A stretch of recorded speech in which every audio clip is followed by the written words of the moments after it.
Good morning and welcome to Rise and 9, Wednesday, January 21st. And it's a first alert day today. We had one round of snow already move through overnight, and we're gearing up for a second round today. Yeah, that second one almost sounds kind of worse with the wind that's in the forecast too. It's just, It's one thing to have it be snowing, but when it's blowing around, you can't even see. That's not fun to drive in. Not at all. It can be really dangerous. It was already pretty covered out there on my way in this morning. I know we come in middle of the night, so a lot of those roads maybe hadn't been super plowed yet. Hopefully better by now. But yeah, it just goes to show, it doesn't take much. It wasn't snowy before I went to bed. Right, and woke up and had that maybe, not a full inch, but maybe half an inch or so, what I would see.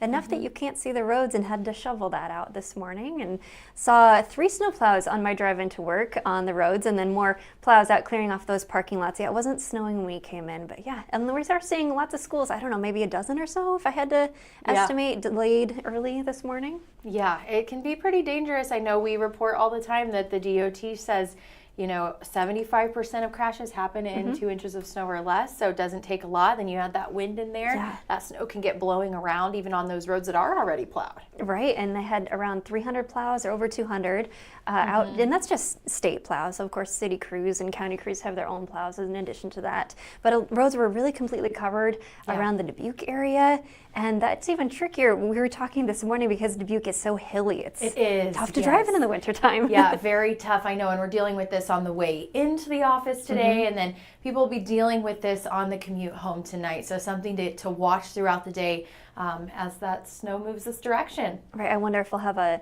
late start for some schools and then they'll get out early too. That Maybe can happen. Early out as well. Yeah, that can happen. Anything, to make sure everybody's safe. But yeah, kind of a busy day. I know we spent more time than usual in the weather lab with Justin this morning. We were, and we're also, I don't want to leave out this weekend, just going to be dangerous on Friday with a high of -4. That's the high. That sounds awful. Yeah, that's so cold, and that doesn't even count the wind chill temperatures. That's actual temperature. Yeah, that's the actual temperature. It is going to be very dangerously cold this weekend, so something to be prepared for. And I don't think we'll see the snow that falls melt anytime soon. Right, it'll probably be even more dangerous. They have frostbite in less than 10 minutes. Got to be careful. Got to be really careful, and with your pets too.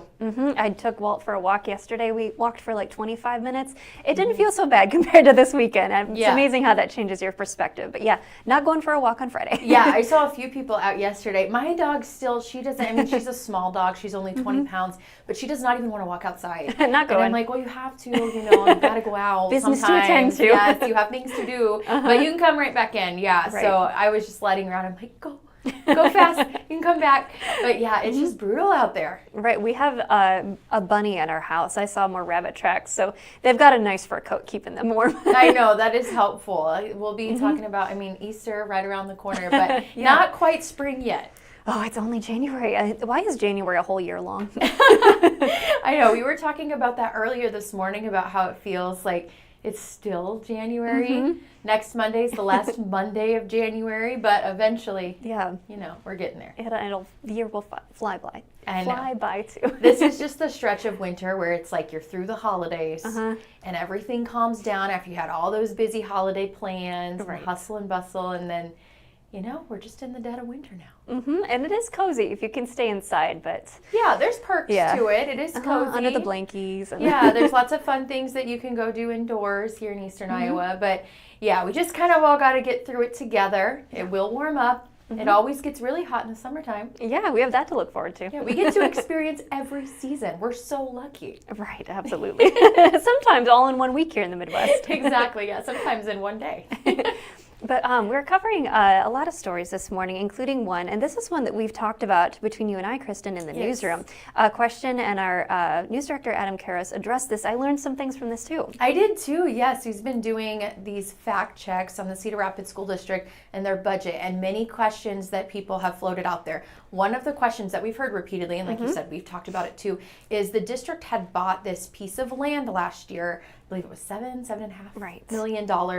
And people are wondering, well, can they just sell that land to help out with the deficit? Right, because at the school district on Monday, they announced that the board was making $13 million in cuts. But it's a little more complicated than that. A big reason why is because that budget deficit is something that would be happening year after year with recurring expenses like salaries and just those ongoing yearly annual budget that keeps up with. But it would help get them more time to make a decision.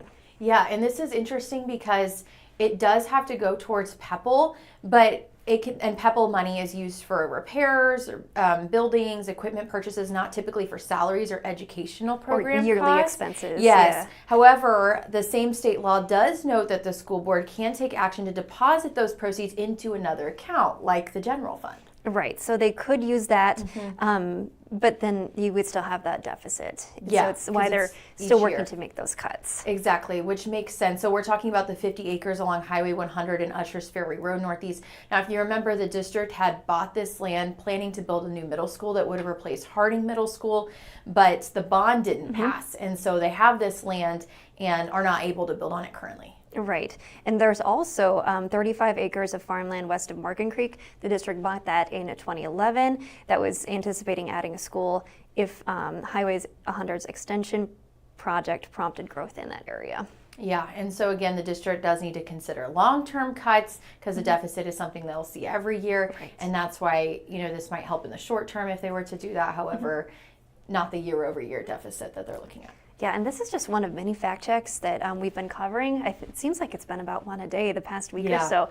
And so if you have a question, you can just send us an email to newsroom@kcrg.com and we'll see if we can check that out. Yes. We also want to tell you about a new initiative that KCRG is doing. This is so fun. It's called Surprise Squad. Oh, I love that this is highlighting people doing good things in their community. So this is where we reward a deserving person who's nominated from the community, and we aired our first one last night. Yes, and so this is for a volunteer coordinator who lives the mission of the North Liberty Community Pantry to see how appreciated he is. We're talking about Casey Gaylord. Yes, and he got a $500 reward, just a small token of his appreciation.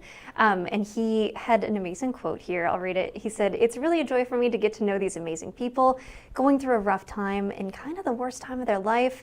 And there's something profound about being able to be the person to step in and be the person who says, I'm there for you, I care about you, I love you, and I want the best for you." What a nice guy. So sweet. I know. So Beth Malicki was out there along with some other people from KCRG, the Surprise Squad. And they had literally, pom-poms. a giant check and everything. Yes. And so he was doing an interview. He didn't realize, that's the whole surprise point. He didn't realize that he was going to be given this money or that he was doing the interview for this. They surprised him during it and were able to capture that reaction. He got emotional. I teared up a little bit too. It almost seemed like Beth was as well, and I can see why. Oh, yeah. Because he was so humble. He's like, I'm just here coordinating. He's like, you guys are the ones doing all the work. It was a really sweet moment to have him be recognized for those efforts. I know, just watching it back on our website this morning got me a little emotional too. I'm like, this is just so cool to get to honor and celebrate people that are doing such good in our community. They aren't expecting anything in return, and so to be able to, get rewarded in that way is so cool. Yeah, and he trains, recruits, and leads more than 300 volunteers at the North Liberty Community Pantry, and that pantry serves 1,400 families in a year. So a whole lot of good that they're all doing. Yeah, pretty awesome. And this all started because someone named Julie nominated him for our Surprise Squad. So if you know somebody that would be deserving for us to surprise them and honor the service that they give to the community, you can nominate them at kcrg.com. And he also mentioned they're always looking for volunteers. So he was even working, trying to get, just making his organization better. Yeah, it doesn't stop. I love how Beth said, this isn't just a 40-hour-a-week, 9 to 5 type situation. No way. Said, nope, whenever needed. Yeah, what a nice person. Very inspirational. Yeah. We also want to tell you about this really cool story out of Iowa. Remy Steinert of Sydney, Iowa. This is just a 3-year-old that we're talking about.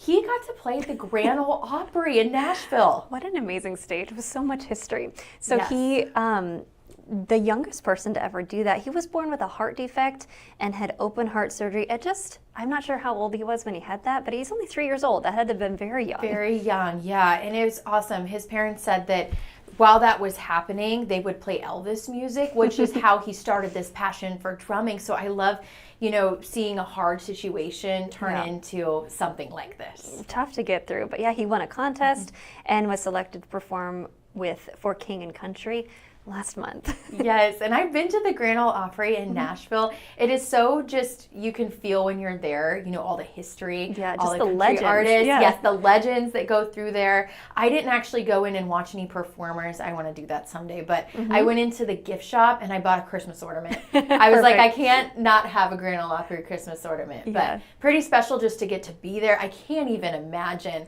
for him to get to perform and then for his parents to get to witness that too. After going through that hardship, yeah. I love seeing the video. This little kid was just playing on his drum, and he was even like sitting on the sofa just drumming. I did have to think like, oh, his parents are probably very patient. Yeah. That is very loud. That is a loud one. However, he's talented. He's not just banging aimlessly. Yeah, he's got it down. He's got rhythm. A good thing, absolutely. Yeah, very fun story to check out this morning. Yeah, worth the noise that makes. And I'm sure the parents are just happy he's okay now. Yeah, he's terrifying. Okay. And then I'm sure, they weren't expecting that kind of thing to come out of an event like that at all. And so it's just so cool to get to see that come out. Yeah, and when you have to like come up with a fun fact, he's always got one. It's always a panic. Yeah. You're like, I don't know anything about myself, but yeah. Remy has his on lockdown. And you know what? There's pictures and video, so can't say it didn't happen. When I was a toddler. Yeah, I'll just pull up the news story and show you. I was also in the news. Yeah, he's checking some things up. A very fun thing. Yeah, and happy he's doing okay now. I know, me too. Pretty awesome story. Yeah, well, a good day to stay inside and watch some of those good stories. Yes. Enjoy the indoors today. It's not a day to be outside. I mean, if you have to be, bundle up and be really careful if you're on the roads. Yeah, take it easy today. Thanks for joining.